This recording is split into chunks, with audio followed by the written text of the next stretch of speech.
Le processus de création d'un logotype commence tout d'abord par l'étape de recherche où il faut s'informer sur les logotypes réalisés à l'échelle nationale et internationale et qui sont en rapport direct avec votre sujet. Par la suite, vous devez remplir convenablement la planche de tendance, où vous allez essayer de dégager les caractéristiques distinctives des différents logotypes et d'en souligner les dissemblances et les ressemblances.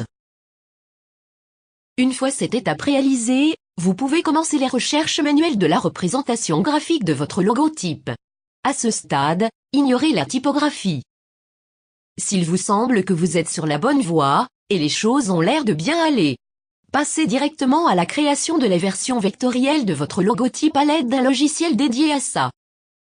Une fois la forme vectorielle de la représentation graphique de votre logotype est prête, vous pouvez commencer les recherches infographiques, mais uniquement en noir et blanc.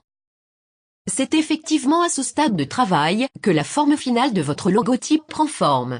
Vous pouvez déjà préparer la version noir et blanc. Maintenant que le travail conceptuel a été accompli, vous pouvez passer aux recherches infographiques en couleur. Ainsi vous pouvez visualiser la version finale de votre logotype et préparer la version en niveau de gris.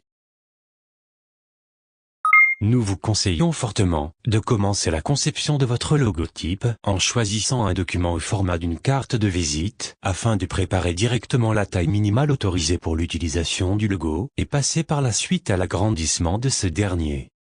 Cette astuce vous permettra d'éviter le problème d'illisibilité de votre logotype. Par ailleurs, assurez-vous que votre logotype reste reconnaissable, même quand il est inversé, et il est recommandé de ne pas utiliser d'effets spéciaux, comme les ombres portées et les effets de lumière. Il est recommandé aussi de ne pas utiliser plus de 2 polices de caractères et essayez dans ce cas de ne pas les placer sur la même ligne. Idem pour les couleurs. Afin de garantir une meilleure perception, veuillez ne pas dépasser plus de 3 couleurs. En outre, la structure globale doit être compacte, c'est-à-dire la disposition des différentes parties composantes de votre logotype doit être serrée et ramassée en laissant pas ou peu de vide. Également la simplicité contribue à rendre les choses mémorables.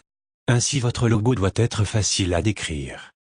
Dans notre cas, le graphisme associé représente une cravate et le col d'une chemise qui sont disposés de manière à rendre visible la lettre T, qui n'est autre que l'initiale du nom de la marque T. Notons aussi que votre logotype doit impérativement être reconnaissable dans les 2 versions, arabe et française. À la fin, votre logotype doit être déclinable en autant de supports imaginables, c'est-à-dire du plus petit support au plus grand support, et ceci peu importe la nature de ce dernier.